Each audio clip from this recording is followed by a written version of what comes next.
സുരക്ഷാ സംവിധാനങ്ങൾ ശക്തിപ്പെടുത്താൻ കൊച്ചിയിലെ സൈബർ കഫേകളിൽ നിരീക്ഷണം ശക്തിപ്പെടുത്താൻ ആഭ്യന്തര വകുപ്പിന്റെ തീരുമാനമുണ്ടായിട്ടുണ്ട്. പോലീസ് നൽകിച്ച നിർദ്ദേശത്തിന്റെ അടിസ്ഥാനത്തിൽ നഗരത്തിലെ മുഴുവൻ സൈബർ കഫേകളും നിരീക്ഷണ ക്യാമറ കണ്ണുകൾ ഇനി സ്ഥാപിക്കും. സൈബർ കുറ്റകൃത്യങ്ങൾ പെരുകുന്ന സാഹചര്യത്തിലാണ് കൊച്ചിയിലെ സൈബർ കഫേകളിൽ പോലീസ് നിരീക്ഷണം ശക്തമാക്കിയത്. ആഭ്യന്തര വകുപ്പിന്റെ നിർദ്ദേശത്തെ തുടർന്ന് സിറ്റി പോലീസിന്റെ നേതൃത്വത്തിൽ നഗരത്തിലെ സൈബർ കഫേ ഉടമകളുടെ യോഗം വിളിച്ചുകൂട്ടി തീരുമാനങ്ങളെക്കുറിച്ച് നിർദ്ദേശങ്ങൾ നൽകി. കഫേകളിൽ 16 വയസ്സിൽ താഴെയുള്ള കുട്ടികൾക്ക് മാതാപിതാക്കൾക്കൊപ്പം മാത്രമേ പ്രവേശനം നൽകാവൂ. പ്രത്യേക ക്യാബിനുകൾ നിർമ്മിക്കരുത്. ക്യാബിനുകളെല്ലാം പുറത്തേക്ക് അഭിമുഖമായിരിക്കണം തുടങ്ങിയവയാണ് നിർദ്ദേശങ്ങളിൽ ചിലത്. മാസത്തിലൊരിക്കൽ സൈബർ ക്രൈം എൻക്വയറി സെൽ എസ്ഐയുടെ നേതൃത്വത്തിൽ കഫേകളിൽ മിന്നൽ പരിശോധന നടത്താനും തീരുമാനമായി.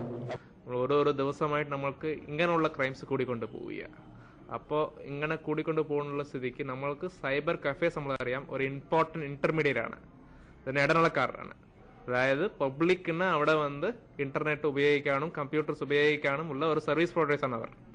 അപ്പോൾ അങ്ങനെയുള്ള ഇന്റർമീഡിയറ്റ്സ് പിന്നെ അവരുടെ എന്താ റെസ്പോൺസിബിലിറ്റീസ്, അതായത് നമ്മളുടെ സൈബർ ക്രൈം പ്രിവെന്റ് ചെയ്യാൻ കഴിയുന്ന റെസ്പോൺസ് എന്താണ് മനസ്സിലാക്കാൻ വേണ്ടിയാണ് ഇന്നത്തെ ഒരു മീറ്റിംഗ് വിളിച്ചായിരുന്നത്. തിരിച്ചറിയൽ രേഖകളില്ലാതെ എത്തുന്നവരെ കഫേകളിൽ പ്രവേശിപ്പിക്കാൻ അനുവദിക്കരുതെന്നും കഫേ ഉടമകൾക്ക് നിർദ്ദേശം നൽകിയിട്ടുണ്ട്.